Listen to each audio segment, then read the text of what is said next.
고맙습니다. 교회 소식 알려드리겠습니다. 1, 2, 3분 다 코로나19와 관계되어 있는데 이 코로나19로 인해서 삶에 많은 제약이 있고 또 변화되는 이 시대를 보는데 여러분 먼저 하나님의 크신 위로가 있기를 바랍니다. 이제 신천지로부터 시작이 되면서 교회가 타켓이 되기도 했고 또 교회 확진자들이 나오면서 이상하게 이제 교회가 마치 혐오시설처럼 또 다른 데는 다 가도 교회만 나가지 않도록 뭐 그렇게 요구하는 데도 많이 있다고 하는데요.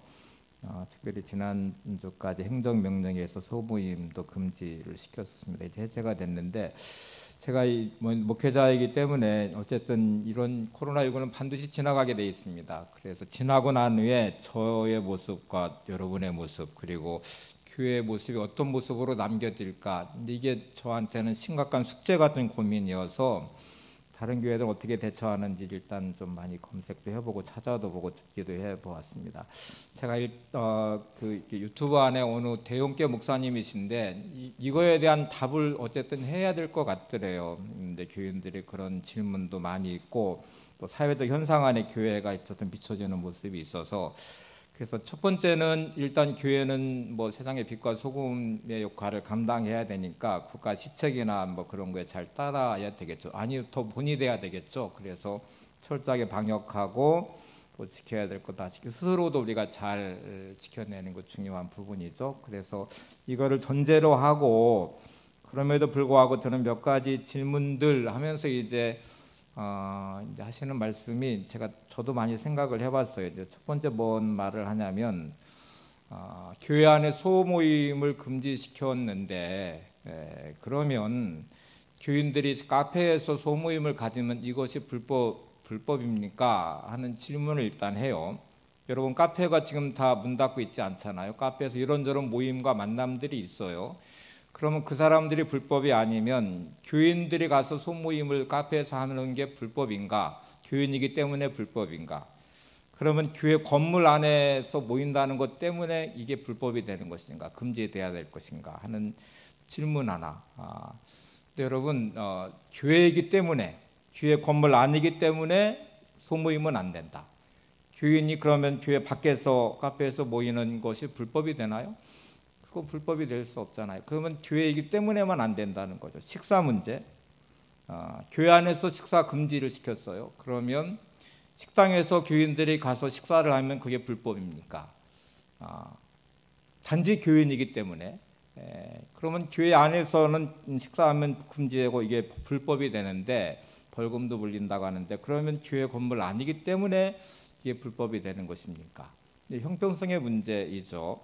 자, 이런 질문들을 쭉 하는데 우리가 좀 생각해 봐야 돼요. 그래서 저와 여러분이 어쨌든 본이 돼야 되고 우리 스스로도 지켜야 되니까 광고도 계속 나가지만 1, 2, 3부 나누어 사회적 거리 두기 하고 마스크 철저히 착용하고 예방 잘 지켜서 우리가 교회를 지켜내기도 해야 되고 또 우리 스스로도 지켜야 되기도 하지만 이런 사회적 현상에 대한 질문을 하고 스스로도 답을 찾아가셔야 됩니다. 누구도 예측할 수 없습니다. 뭐 감염 확자나 코로나19에 대한 백신과 치료제를 만들기 위해서 노력하지만 제가 지금 뉴스에서 본 거로는 변종이 벌써 70가지 이상이 나타나서 치료제가 나와도 백신이 나와도 별로 효과가 없을 것 같다는, 계속 변종이 되니까요. 더 잘 전염될 몸에 이렇게 착색해서 이제 그 코로나의 형태로 자꾸 변종이 되니까 70가지의 변종이 지금 발견됐다고 하니까 참 그건 그럴 것 같고, 근데 그분들은 최선을 다해서 했던 백신 만들어야 되죠. 그리고 치료제도 만들어야 되죠.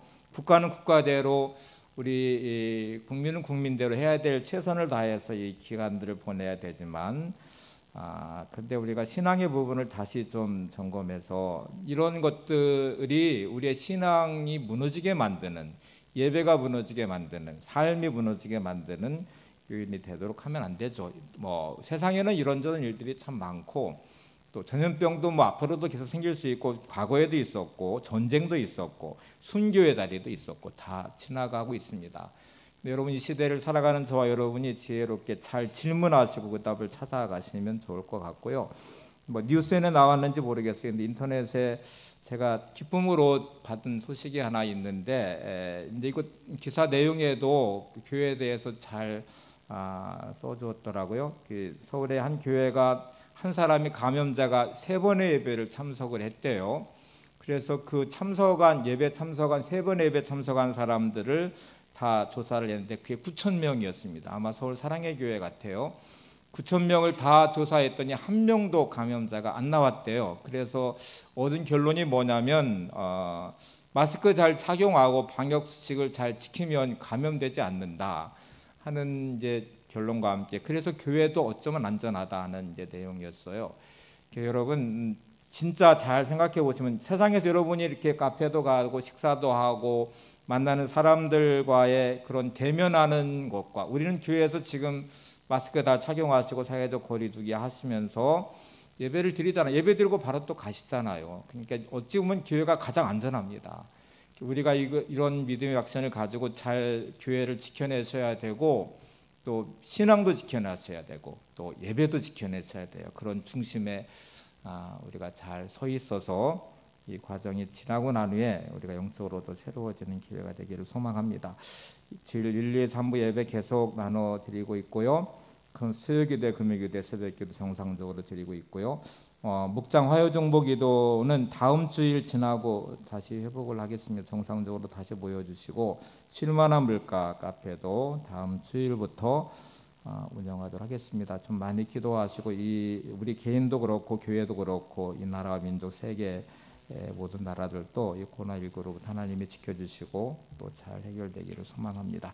기도하겠습니다. 하나님, 이 시간 우리가 예배자 되게 하심을 감사합니다. 하나님, 주어진 삶의 자리에 하나님의 뜻이 있음을 믿기에 오늘도 이 여정의 시간들을 믿음으로 보내고 있습니다. 특별히 저희들 2020년을 시작하면서 출애굽 여정을 따라서 출애굽기와 민수기 말씀을 지나 이제 여호수아 말씀을 시작했습니다. 하나님, 우리의 인생 여정도 광야를 지나고 또 하나님이 예배하시고 약속하신 가나안 땅의 복을 다 누려야 될 텐데, 이제 믿음의 식을 따라서 우리의 모든 삶에도 승리자가 될 수 있도록 말씀으로 저희들을 온전하게 하시고 결단하시고 변화되는 은혜도 허락해 주시옵소서. 이 시간 성령께서 임재하시고 역사에 주옵소서. 감사하며 예수님의 이름으로 간절히 축복하며 기도하옵나이다. 아멘. 인사를 나누시는데 이렇게 인사해 보시기 바랍니다. 내가 아는 사람 중에 당신이 최고입니다. 늘 내 옆에 있어 주어서 감사합니다. 네. 당신밖에 없습니다. 네.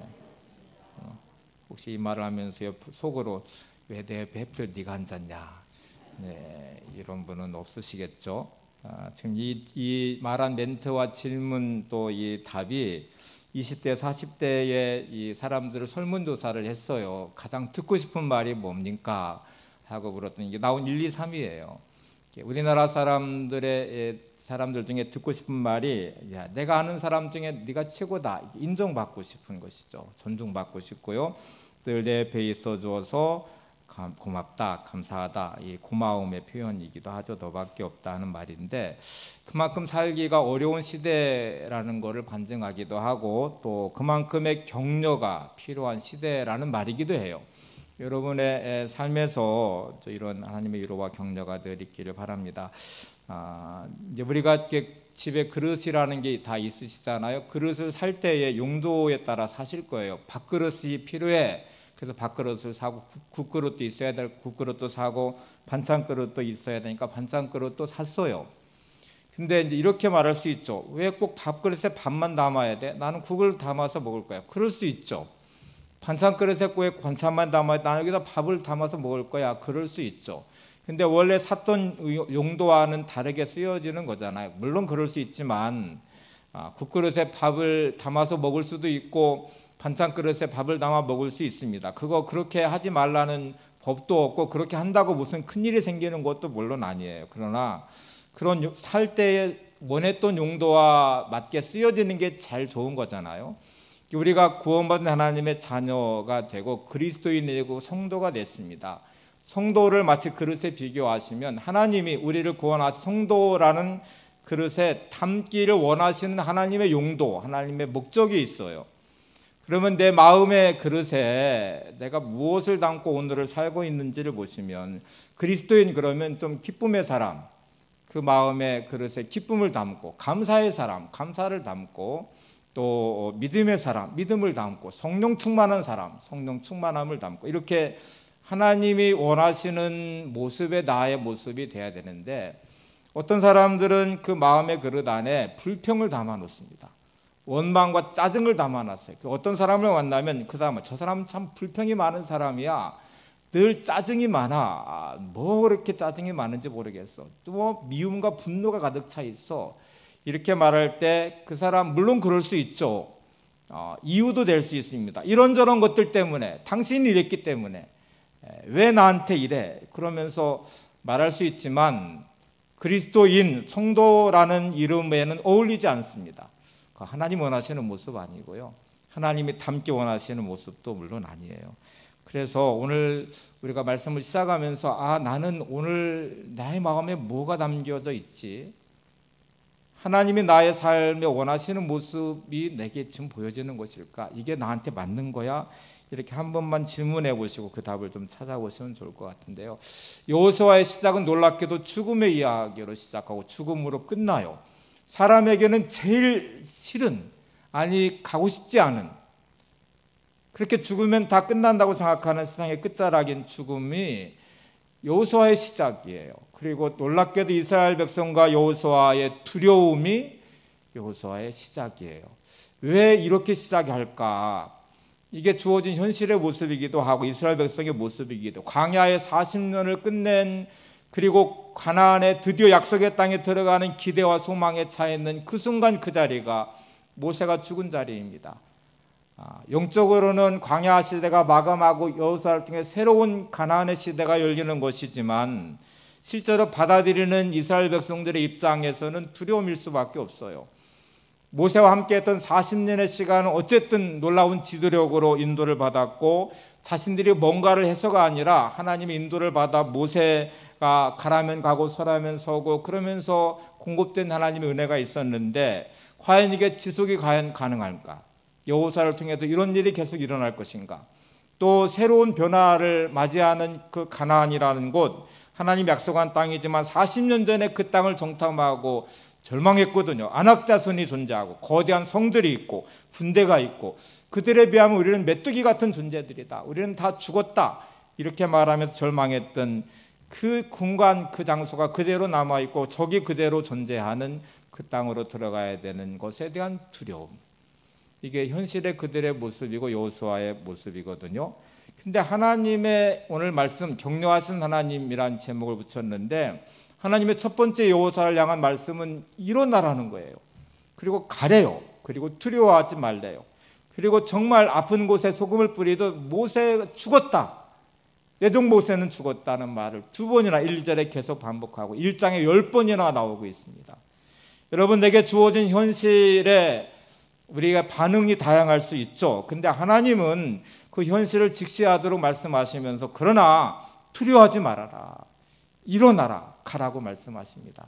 자, 이 두려움이라는 게 얼마나 무서워. 두려움에 묶여버리면 일어날 수도 없고 갈 수도 없어요. 여러분이 원망과 불평에 묶여 있으면 절대로 감사할 수 없잖아요. 기뻐할 수 없잖아요. 염려하고 두려움과 절망에 묶여 있으면 삶의 희망을 가지고, 용기를 가지고 결단하면서 부딪히면서 살아가실 수 없잖아요. 자꾸 피하잖아요. 현실에 안주하잖아요. 동물의 왕국이라는 프로그램에 보면 가끔 제가 볼 때에 이렇게 이제 호랑이와 사자들이 사냥하는 모습이 보여요. 근데 어떤 경우에는 그 뭐 노루나 사슴의 어린 새끼들이 도망가야 되는데 꼼짝 못하고 바들바들 떨고 있어요. 이유는 두려움에 묶였기 때문에 그렇습니다. 두려움에 묶이는 순간 온 신경이 마비돼 버려서 꼼짝할 수 없게 만들어요. 우리가 두려움에 묶이는 순간에 우리의 삶은 마비될 것입니다. 그 어떤 행동도 할 수 없는, 아니 자포자기해 버리는, 이제 나도 모르겠다 하고 인생을 포기해 버리듯 그렇게 가는 경우가 많아요. 근데 하나님이 주신 이 격려하신 하나님은 여호수아를 향해서, 야, 모세가 죽었어, 이게 현실이야, 너가 받아들여야 돼, 그리고 너 일어나, 그리고 가, 두려워하지 마라. 이렇게 말씀을 하세요. 여기서 이제 말씀을 들어가게 되면 한 가지 예를 더 말씀을 드려볼게요. 어느 마을에 아주 지혜로운 분이 한 분 계셨는데 사람들이 문제가 있을 때마다 와서 이렇게 의논을 해요. 어떻게 하면 좋겠어요? 이렇게 의논하는 분이 계셨는데 한 젊은이가 도시로 나가야만 되는 형편이 돼서 나갈 때 그 지혜자를 찾아가서 제가 좀 어떻게 하면 좋을까요? 저에게 좀 조언을 좀 해주시면 좋겠습니다. 이렇게 말하니까 이분이 내가 두 가지를 말할 텐데 떠날 때 내가 한마디 하고 네가 도시에 갔다가 다 일을 마치고 돌아온 다음에 내가 또 한마디 너한테 할 거야 이렇게 말한 다음에 그 첫 마디가 뭐냐면 두려워하지 마 이렇게 말을 했어요. 도시로 나가서 한 번도 경험해보지 못한 일들을 만나고 이런저런 일들을 겪어가야 될 이 젊은이의 앞날에 두려운 일이 얼마나 많겠어요. 두려워하지 마라. 그래서 이 말을 마음에 품고 열심히 도전하고 노력하고 최선을 다해 성공을 했습니다. 그리고 이제 어느 세월이 지난 다음에 다시 마을로 돌아와서 그 지혜자를 찾아가서 말씀하신 대로 제가 두려움을 떨치면서 이렇게 열심히 해서 성공을 했습니다. 저를 기억하시죠? 저희가 돌아오면 해주겠다는 두 번째 말은 무슨 말씀이신가요? 물었더니 두 번째 말을 후회하지 마 이렇게 말을 하더래요. 여러분 우리에게 닥친 현실 앞에 우리의 닥친 미래 앞에 두려워하지 마시기 바랍니다. 그리고 지나간 과거에 후회하지 마시기 바랍니다. 되게 많은 사람들은 두려움으로 현실을 묶어서 안주해버리든지 자포자기하든지 지나간 날의 후회로 현실을 묶어서 인생에 비관하며 포기하든지 그런 경우 많아요. 지나간 시간들은 성찰이 필요합니다. 그리고 깨닫는 교훈이 필요하고요. 그리고 그거를 발판 삼아서 내 자신을 더 온전하게 세우는 그런 성숙이 필요한 것이죠. 여러분 왜 여호수아가 이 죽음의 이야기로 두려움의 이야기로 시작할까? 그게 여호수아의 목적이 아니에요. 그걸 말하려고 하는 게 아니고 그런 현실 앞에 놓여져 있는 이스라엘 백성과 여호수아에게 그럼에도 불구하고 일어나서 가야 될 중요한 이유는 하나님이 함께 하신다는 거예요.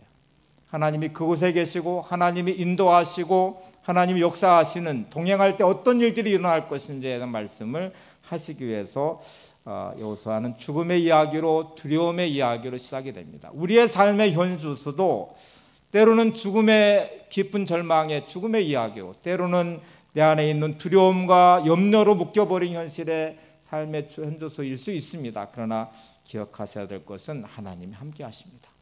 하나님이 저와 여러분을 사랑하시고 우리를 격려하시는 하나님이십니다. 그래서 믿음이 있는 곳에 하나님의 역사가 있고 하나님의 동행을 믿는 그곳에 소망이 있습니다. 그래서 소망은 생명이고 믿음은 생명이기도 합니다. 여호수아 1장 5절 6절을 보세요. 내 평생에 너를 등이 대적할 자가 없으리니 내가 모세와 함께 있었던 것 같이 너와 함께 있을 것임이라. 내가 너를 떠나지 아니하며 버리지 아니하리니 강하고 담대하라. 너는 내가 그들의 조상에게 맹세하여 그들에게 주리라 한 땅을 이 백성에게 차지하게 하리라. 하나님이 지금 모세의 죽음과 함께 모세는 죽었다고 말하며 여호수아에게 말씀하시고 일어나 가라 두려워하지 말라는 이 말씀 앞에 지금 하신 중요한 말씀이 있어요. 내가 모세와 함께 있었잖아. 이 지금부터는 너와 함께 할 거야 하고 지금 말씀하는 내용 있잖아요. 여호수아는 모세의 수종자 시종으로 40년의 시간을 보내면서 모세를 누구보다 가까이 지켜봤던 사람입니다. 그가 나이가 들어가면서 120살까지의 80에서 120살의 그 나이 동안 이스라엘 백성을 인도한 지도자였고 광야의 삶을 살았는데 그에게 나타난 모든 능력은 모세의 능력이 아니었어요. 하나님의 함께 하심의 능력이었어요. 하나님이 함께 하시는 사람의 능력이고 하나님 함께 하시는 이스라엘 백성의 능력이었지 절대로 개인의 능력이 아니었습니다. 여호수아가 두려워하는 것은 자신에게 보여진 무능함일 수 있고요.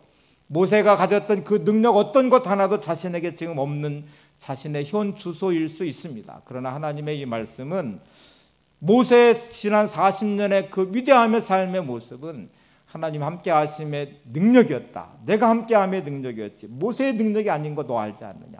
그리고 지금부터 나는 너와 함께 할 것이고 내가 너와 함께 할 때 너의 삶에도 똑같은 능력으로 인도할 거란 말씀을 하시죠. 그래서 내 평생에 너를 대적할 자가 없으리니 이렇게 말씀하세요.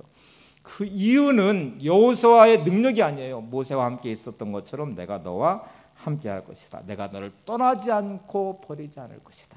이렇게 말씀합니다. 그래서 강하고 담대하라는 말씀에 하면서 또 1장 6절에 또 7절로 가시면 또 이렇게 반복해요. 오직 강하고 극히 담대하라.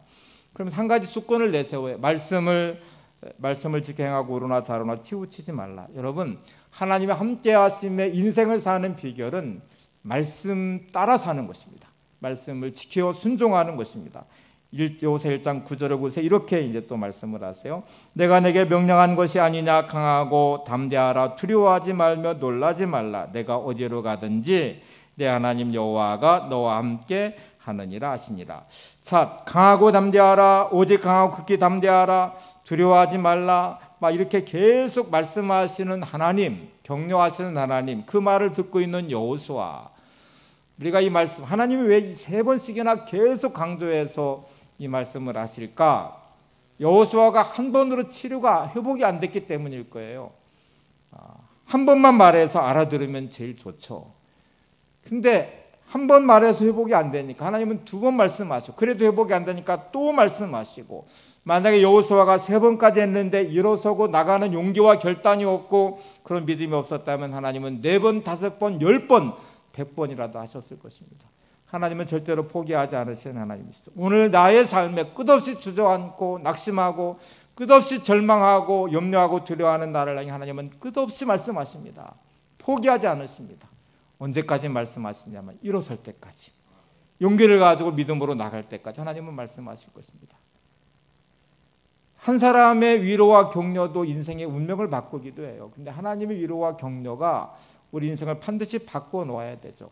한 신학대학원에서 근무하는 직원이 있었는데, 이 여자분이에요. 좀 나이가 드셨는데, 이분은 얼마나 헌신적인지 자신의 행정적인 업무도 잘 처리하고 또 교수님을 도와서 조교 역할도 하면서 학생들과도 만나고 이런 아주 헌신적인 분이었어요. 그래서 그 신학대학원 학생들을 다 목회자가 되기 위한 사람들이잖아요. 또 목사님들이 와서 또 과정을 받기도 하고요. 그래서 그분 학생들은 누나처럼 막 따르면서 자신의 속마음을 다 이야기하고 상담하고, 심지어 목사님들도 오셔서 공부하다가 이분과 서로 마음을 터놓고 이야기하고 또 의논하고, 이제 그래서 이걸 지켜보던 교수님이 참 이분은 성품적으로도 그렇고 참 대단한 분 같이 보였어요. 식사를 하면서 어떤 환경에 성장하셨기에 그렇게 성품, 인격적으로도 그렇게 다듬어져 있고 또 넓은 마음으로 다 품어주고 그걸 의논하고 상담하고 격려하고 이런 것들을 그렇게 잘하십니까? 이렇게 물었더니 이분이 딱 2마디의 말 때문입니다 하고 눈물을 흘리시더래요. 어떻게 어떤 환경에서 성장하셨기에 이런 교수님의 질문에 자신의 어린 시절의 성장 과정을 생각하면서 그 2마디의 말이 나를 이렇게 바꿔놓았다고 말하면서 눈물을 흘렸어요. 그러면서 이분의 이야기가 시작이 됐는데, 강원도 깊은 산골에서 태어나 성장했는데 5살 되던 해에 어머니가 동생을 낳다가 돌아가셨어요. 동생도 죽고 어머니도 돌아가셨어요. 아버지와 5살 된 이 딸이 홀로 남아있죠. 아버지가 재혼을 했어요. 그리고 몇 명의 동생들을 낳았는데 삶의 환경은 힘들고 어려워지고 계모는 생활이 어려워지니까 이 아이를 구박하기 시작해요.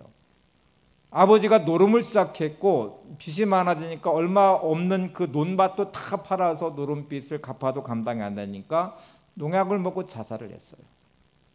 계모 밑에서 성장해야 되는 이 아이는 얼마나 힘든 과정이었겠어요. 먹을 것이 없어서 때로는 고구마 하나로 하루 3끼를 채워야 되는 때도 많았고, 추운 겨울인데 얇은 옷을 입고 학교에 가야 되기도 하고, 양말을 한 번도 신어보지 못했대요. 그렇게 힘들고 어려운 또 심한 구박과 학대를 받으면서 어린 시절을 보냈는데, 그러니까 늘 위축이 돼 있고 자신감도 없고 막 그런 이제 삶의 어깨가 늘 처져 있고, 하루는 운동장을 가는데 누가 뒤에서 손을 콱 어깨를 잡더래요. 손으로. 뒤돌아봤더니 담임 선생님이었는데, 담임 선생님은 한 번도 1년 365일 웃는 법이 없어서 별명이 얼음 선생이래요. 근데 그 선생님이 활짝 웃으면서 어깨를 딱 잡아주시면서 이렇게 말을 했습니다. 금주야, 너는 보통 놈이 아니여. 이렇게 말을 하더래요. 강원도 사투리인 것 같아요. 금주야 너는 보통 놈이 아니요. 이렇게 말하고 어깨를 탁 치고서 가더래요. 근데 그 말이 가슴에 꽂혔습니다. 선생님이 나를 인정해주고 있구나. 내 인생이 이렇게 비참하고 초라한데 너는 보통 놈이 아니요. 이렇게 말하는 선생님의 그 말 한마디가 가슴에 담겨졌어요. 어느 날 청소일지를 써가지고 이제 교무실 선생님이 갖다 주려고 교무실 앞에 섰는데 선생님이 자기 이야기를 하더래요. 이렇게 말을 했습니다. 우리 반에 금주라는 애가 있는데 몹시 어렵게 사는데도 공부하겠다고 애쓰는 것을 보면 가슴이 뭉클해져요. 그의 얼굴만 보면 얼마나 기특한 생각이 드는지 모르겠어요. 담임선생님 옆에 있는 선생님에게 말하고 있지만 나중에 보니까 자기 들으라고 했던 말 같아요. 의도적으로. 근데 이 말 보세요. 금주라는 아이가 있는데 몹시 어렵게 사는데도 그 어려움 중에도 그렇게 공부하려고 애쓰는 모습을 보니까 내가 가슴이 뭉클해요. 그 애를 볼 때마다 얼마나 기특한지 얼마나 대견한지 그런 생각이 제가 들어요. 그래서 이 말을 듣고 나서 이 금주라는 아이가 청소일지를 교무실 앞에 놓고 그리고 운동장을 지나가는데 하염없이 눈물이 흘려지더래요. 그리고 배가 고파서 늘 머릿속에 배고픔이 막 가득했는데 그 순간부터는 배고픔이 싹 사라지고요. 하나 막 가슴에 기대하는 마음, 꿈이 생기게 되고 자기의 정체성이 회복이 되니까 자신감도 생기게 되고 그랬어요. 그래서 당당하게 초등학교 과정을 잘 마쳤어요. 그리고 중학교에 이제 들어가야 되는데 그 당시 시험을 보고 들어가야 되고 이제 등록금도 내야 되고 해야 되는데 돈이 없잖아요. 집에서 대줄 리가 없잖아요. 그래서 꿈을 포기할 수 없어서 면장님을 찾아갔대요. 찾아가서 면장님 저 중학교에 들어가야 되는데 돈이 없어요. 저 등록금을 대주시면 제가 꼭 성공해서 갖겠습니다. 이렇게 당돌하게 얘기하니까 면장님이 등록금을 대줬대요. 그 다음부터는 장학금을 받으면서 공부했고요. 서울에는 명문대학에 진학을 했고 그리고 신학대학원에 취직 직원이 된 거예요. 여러분 두 마디의 말 담임선생님이 얼마나 안타까웠겠어요. 이 힘든 가정 환경을 잘 알고 그러는데 그 공부하겠다고 꾸역꾸역 나와서 앉아있는 이 아이를 보니까 그래서 참 기특하다. 너 참 대견하구나. 이렇게 말하는 그 선생님의 한마디의 말 그리고 선생님에게 말했지만 금주에게 말하듯이 그렇게 그런 환경에서 나와서 그렇게 애써 공부하는 거 보면 내가 그거 볼 때마다 가슴이 뭉클해지더라. 그 아이를 볼 때마다 내가 기특한 생각이 들더라. 이 말이 이 아이의 인생을 바꿨잖아요. 여러분 이렇게 한 사람의 말과 위로와 격려도 누군가 인생을 변화시킨다면 하나님의 말씀이 우리 인생을 바꾸는 것은 당연하죠. 하나님 살아계시고 그 하나님이 나에게 말씀하시며 그 말씀을 붙잡는 나는 그 말씀은 활력 있고 생명 있는 말씀이라면 반드시 우리는 말씀으로 이루어서야 되고 말씀으로 승리하셔야 됩니다. 히브리서 4장 12절을 보세요. 하나님 말씀은 살아있고 활력이 있어 좌우에 어떤 날선 검보다도 예리하여 혼과 영과 및 관절과 골수를 찔러 쪼개기까지 하며 또 마음의 생각과 뜻을 판단하나니 살아있고 운동력 있는 말씀, 활력 있는 이 말씀이 내게 들려져야 되겠죠. 말씀을 들으면서도 무덤덤한 나는 뭐가 문제 있지 않아요? 살아계신 하나님이라고 고백하면서도 그 하나님 말씀에 무관심한 나는 문제 있지 않아요? 여전히 삶에 묶여서 신음하며 괴로워하고 탄식하며 두려워하는 나는 영적으로 뭔가 문제 있지 않아요?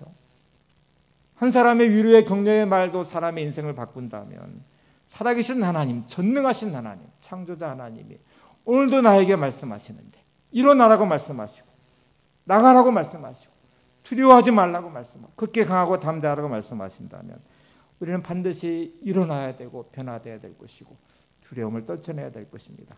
여호수아는 이 하나님 말씀을 붙잡았습니다. 이제 지금부터 여호수아 이스라엘 백성들의 삶의 모습은 하나님이 함께 하심의 능력이지 그들의 능력이 아니죠. 우리의 현실과 미래는 언제나 늘 불확실합니다. 코로나19에 대해서 이런저런 사람들이 말하지만 제가 많이 들어봤는데 어느 누구도 예측을 하지만 그 예측이 정확하지 않습니다. 불가능한 일이죠. 코로나19에 정확한 답은 백신이 나와서 접종을 하든지 치료제가 나와서 치료가 다 되든지 아니면 코로나19의 이 바이러스가 스스로 물러가든지 셋 중에 하나밖에 없어요. 근데 지금 변종이 70까지 일어났다니까 길게 갈 것 같아요. 환절기가 되면 더 심해질 것 같아요. 그게 어떤 분이 강연하면서 정말 교회가 걱정스러운 것은 환절기가 돼서 기침 환자들이 많아지면 그러면 사람들이 서로에 경계하게 될 것이고, 코로나19의 감염이 아니더라도 기침 환자들이 많아지는 환절기가 시작되면 교회는 심각한 타격을 받게 될 것이다, 이렇게 말을 해요. 근데 여러분, 이 과정을 지나가는 우리에게 제일 먼저 두려움이 없으셔야 될 것 같아요. 하나님이 나를 지켜주시니까 나는 안전해. 하나님이 나와 함께 하시니까 내가 믿음을 잘 지켜낼 거야. 그래서 여러분, 교회를 지켜내셔야 되고 예배를 지켜내셔야 되고 우리의 삶을 온전히 세워가셔야 될 것 같아요. 캐나다의 저널리스트인 댄 가드라는 분이 이유 없는 두려움이라는 책을 썼어요. 이유 없는 두려움. 여러분, 두려움이 이유가 있는 것 같이 보이시죠? 코로나19 때문에 내가 두려워. 코로나19가 문제인 것 같죠? 근데 어떤 분들은 코로나19의 자리에서도 평안한 분들도 많이 계세요. 두려워하지 않는 분들도 많이 있어요. 그래서 이 이유 없는 두려움의 중요한 내용은 뭐냐면, 사람들이 갖는 두려움은 사실 때문에 오는 두려움이 아니라 감정에서 오는 두려움이다. 그 사람이 가지고 있는 감정이 두려워하게 만드는 거예요. 어떤 사람은 관계 안에서 막 짜증이 나, 내가 막 화가 나, 이렇게 말하고 그거 맞는 것 같죠? 근데 어떤 사람은 그런 관계 안에 짜증과 화를 내지 않는 분도 있어요. 그건 그 사람이 받아들이는 감정이죠. 그래서 실제로는 이유 없는 두려움이에요. 두려움이 이유 있는 것 같이 보이지만 아니요, 사실의 문제가 아니라 당신의 감정의 문제입니다. 루즈벨트 대통령의 말 중에 우리가 두려워하는 유일한 것은 두려움 그 자체다. 진짜 두려워해야 될 것은 두려워하고 있는 내가 진짜 문제인 거죠.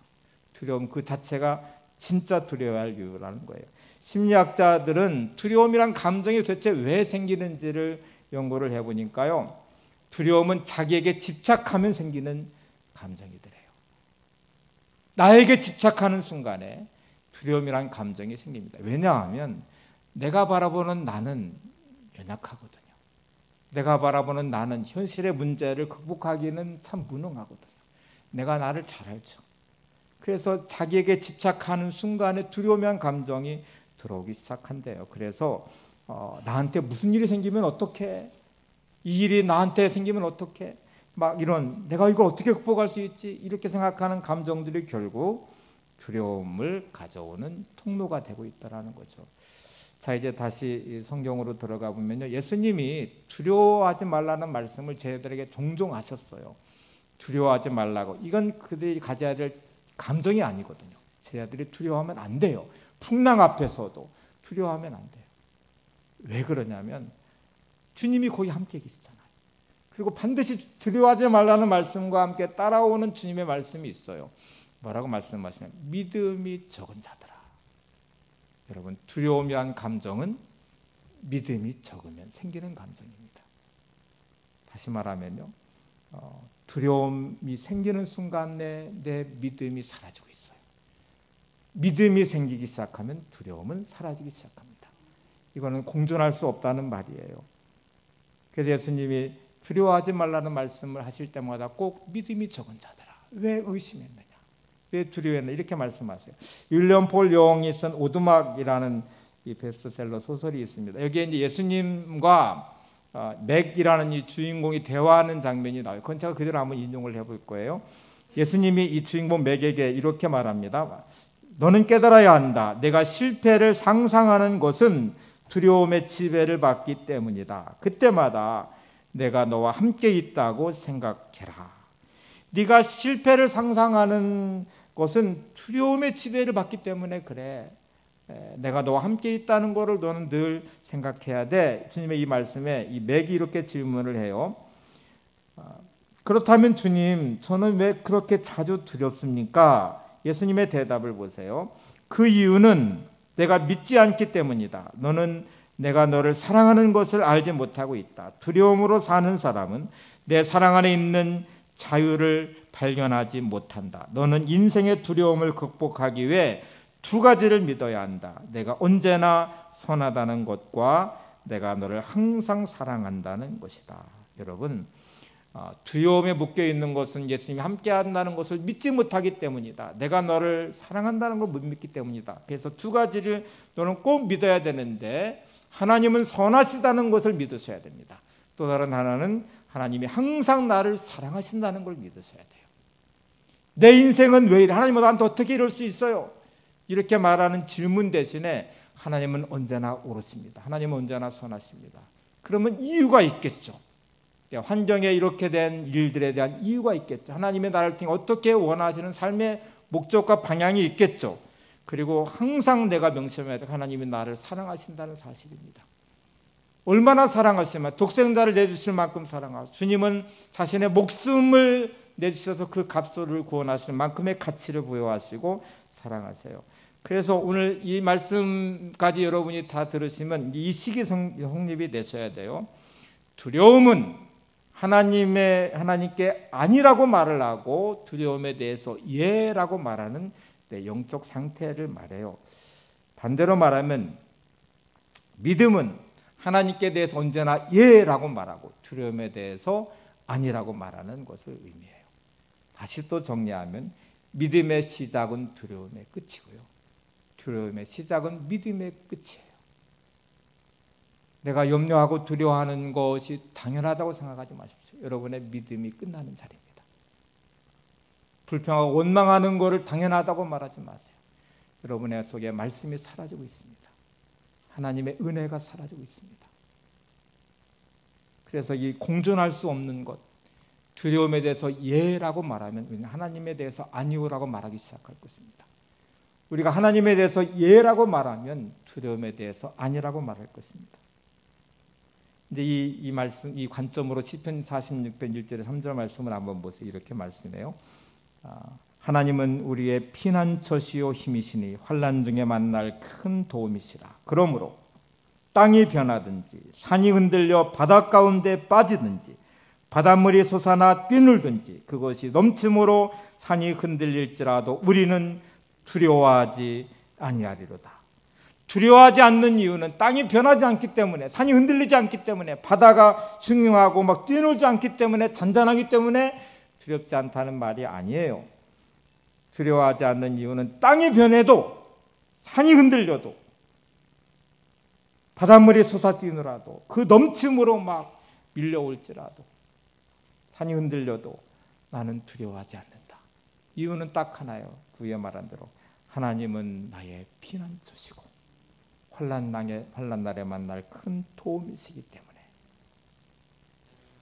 우리가 세상 가운데 살아가면서 이 코로나19도 마찬가지일 거예요. 하나님이 나와 함께 하시니까 내가 두려워하지 않을 거예요. 하나님이 나와 함께 하시니까 내가 흔들리지 않을 거예요. 하나님이 나의 피난처 되시니까 나는 안전할 거예요. 이런 믿음이 있어야 된다는 것이죠. 두려움을 완전히 근절시킬 수 있는 유일한 해독제가 있다면, 치료제가 있다면 그것은 믿음입니다. 한 구절을 더 볼까요? 잠언 29장 25절에 보시면 이런 말씀이 나와요. 사람을 두려워하면 올무에 걸리게 되거니와 여호와를 의지하는 자는 안전하리라. 두려워하기 시작하면, 그게 사람이든 환경이든 여러분은 올무에 걸리셨습니다. 올무는 움직이면 움직일수록 더 옥죄어 오게 되는 거죠. 두려움에 묶이는 순간에 여러분의 삶은 마치 사단의 올무에 걸리듯, 올무에 걸려서 내 인생이 꼼짝달싹 못하게 거기에 묶여버려요. 그런데 여러분, 여호와를 의지하는 자는 안전하리로다. 오늘 이 말씀도 여러분 안에 아름답게 적용될 수 있기를 바랍니다. 우리가 믿음을 가지면 하나님을 신뢰하게 되고, 그러면 여호수아와 이스라엘 백성처럼 이제 일어서서 가는 행동을 하게 될 것이고, 하나님 함께함의 능력을 경험하며 요단강도 건너고 여리고성도 무너뜨리고 하나님 약속의 땅을 얻게 될 것입니다. 그래서 사도 바울의 고백처럼 내게 능력 주시는 자 안에서 내가 모든 것을 할 수 있다는 믿음의 태도를 갖게 되겠죠. 마가복음 9장에 보면은 귀신 들린 아들을 둔 아버지가 예수님께 와서 이런 말을 해요. 하실 수 있거든 우리를 불쌍히 여기서 도와주옵소서. 하실 수 있으시면 좀 우리를 불쌍히 여겨서 우리를 좀 도와주세요. 예수님이 이렇게 말씀하세요. 할 수 있거든이 무슨 말이냐. 믿는 자에게는 능히 하지 못할 일이 없느니라. 눈앞에 보여진 현실로 보면, 내 자신의 능력을 보면 할 수 없다고 말할 수 있지만 하나님이 함께 하시겠대요. 하나님이 우리와 동행하시겠대요. 그 능력의 하나님을 믿으면 승리할 거라는 하나님을 의지하면 우리는 반드시 일어설 수 있고 승리할 수 있습니다. 내 힘과 내 능력이 아니라 하나님의 능력, 하나님의 힘으로 살아가는 인생을 말하죠. 다시 여호수아 1장 9절을 보세요. 이제 마지막 중요한 말씀을 드리려고 하는데요. 내가 내게 명령한 것이 아니냐. 강하고 담대하라. 두려워하지 말며 놀라지 말라. 내가 어디로 가든지 내 하나님 여호와가 너와 함께하느니라 하시니라. 자, 여호수아의 절망과 두려움, 이스라엘 백성들의 절망과 두려움은 자신들의 능력으로 본 현실이에요. 자신들이 하고자 하는 계획으로 보는 현실일 거예요. 그런데 하나님은 두려워하지 말아야 될 가장 중요한 이유가 있다면 지금부터 너희들이 들어가야 될 가나안 땅은 너희들의 계획이 아니야. 너희들이 계획을 세워서 들어가자 그런 게 아니거든요. 40년 전에 그들의 실패는 자신들의 능력과 비교한 안악자손이었어요. 자신들의 군사력과 비교한 가나안에 있는 7족속의 군대였을 거예요. 견고한 성이었을 거예요. 그래서 그들은 메뚜기에 불과하다고 말했을 거예요. 그런데 지금 하나님의 말씀은 야, 지금 이 가나안에 들어가는 건 너희들의 계획이 아니라 내가 너희 조상 아브라함 때부터 약속한 그 언약의 성취를 위해서 들어가는 거야. 앞으로 들어가 너희들이 행할 모든 일들은 너희의 힘으로 싸우는 게 아니야. 내가 함께하고 내 능력으로 싸우는 거야. 이렇게 말씀하시고 여호수아는 이거를 믿었어요. 그래서 말씀을 붙잡고 일어선 거예요. 우리의 삶도 마찬가지입니다. 여러분의 인생은 여러분의 인생이 아닙니다. 하나님이 구원하신 하나님의 자녀됨의 인생이에요. 여러분의 인생은 여러분의 계획대로 살면 안 되는 인생이에요. 하나님의 계획이 여러분 안에 성취돼야 돼요. 하나님이 주신 사명이 여러분들 가운데 이루어지셔야 돼요. 여러분의 인생 안에, 여러분의 가정 안에, 여러분의 삶의 터전, 그게 직장이든 사업이든 어떤 것이든 간에 하나님의 뜻이 그곳에 있음을 믿으셔야 돼요. 하나님의 꿈이 이루어지는 장소가 돼야 돼요. 하나님의 꿈이 이루어진 인생이 됐어야 돼요. 그러면 더 이상 내 일이 아닙니다. 하나님의 일이에요. 더 이상 내 능력으로 사는 인생이 아닙니다. 하나님의 능력으로 행하는 삶이 되셔야 돼요. 나 홀로의 인생이 되시면 안 돼요. 하나님이 함께 하시고 동행하시는 인생이에요. 오늘 이 믿음의 출발이 여러분들 안에 있기를 바랍니다. 이제 죽음을 넘어서서 여호수아를 향해서 이스라엘 백성을 향해서 일어나라, 가라, 두려워하지 말라. 극히 강하고 담대한 말씀에 우리의 삶이 이렇게 적용이 되시면 이제 하나님은 위대한 이 믿음의 여정을 여러분들과 함께 시작하실 것입니다. 여러분의 가나안의 이 아름다운 여정, 그 승리자의 길을 걸어가시는 여러분 모두가 되시기를 바랍니다.